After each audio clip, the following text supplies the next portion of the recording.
رحم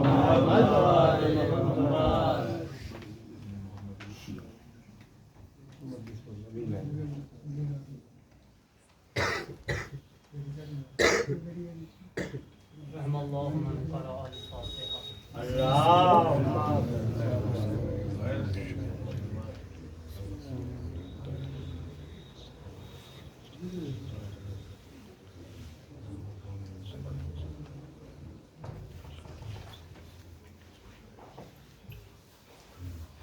اللهم صل على محمد وآل محمد. أعوذ بالله من الشيطان اللعين الرجيم. بسم الله الرحمن الرحيم. الحمد لله الذي هدانا لهذا وما كنا لنهتدي لولا أن هدانا الله. لقد جاءت رسل ربنا بالحق. الصلاة والسلام والتحية والإكرام على النبي الأمي المكي المدني القرشي العربي البدهي الهاشمي مولانا ومولى الثقلين جد الحسن والحسين بالرحمة.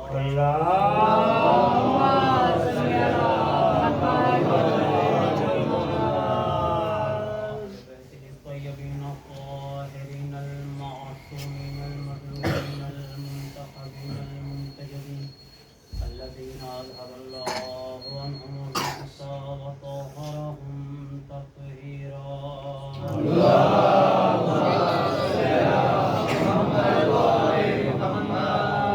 لعنة الله على أعدائهم ومنكر فضائلهم وغاصب حقوقهم أجمعين من الآن إلى قيام يوم الدين. أما بعد فقد قال الله تبارك وتعالى في محكم كتابه الكريم. بسم الله الرحمن الرحيم. ولسوف يعطيك ربك فترضى. اللهم صل على محمد وآل محمد. گفتگو کے آغاز سے قبل گزارش ہے ایک مرتبہ ہم 3 مرتبہ سورہ توحید کی تلاوت کرنا کر مرحوم قمر علی ابن محمد علی و جملہ مرحومین کی روح کو حساب کریں.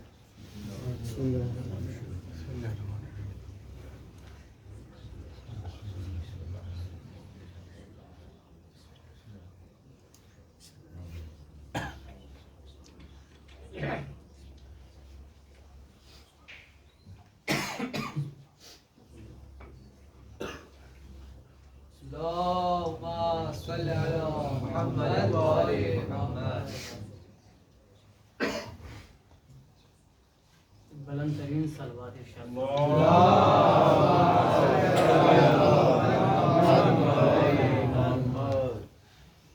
الحمدللہ. سلسلہ ادائے فاطمیہ جاری و ساری اور تقریباً پوری مجلس آپ نے سماعت فرما لی. بس 2-4 جملے 20 سے 25 منٹ ثواباً آپ کے درمیان حاضر ہوئے. پروردگار عالم قرآن مجید میں ارشاد فرما رہا ہے وَلَسَوْفَ يُعْطِيكَ رَبُّكَ فَتَرْضَىٰ. اے میرے حبیب ان قریب ہم تمہیں ایسی وہ کچھ عطا کریں گے جس سے تم راضی ہو. وہ کچھ ہم عطا کریں گے ان قریب تمہیں کہ جس سے تم راضی ہو. دیکھیے ایک چیز ہوتی ہے عطا اور ایک چیز ہوتی ہے ایتا. پھر ایک بار جو ہے میں حوالے کرتا ہوں تاکہ اور اچھی سے واضح ہو جائے. سورہ طٰہٰ میں میں مفہوم بیان کر رہا ہوں. سورہ طٰہٰ میں ارشاد ہو رہا ہے کہ جب جناب موسیٰ جلدی طور پر جانے لگے، پروردگار نے کہا موسیٰ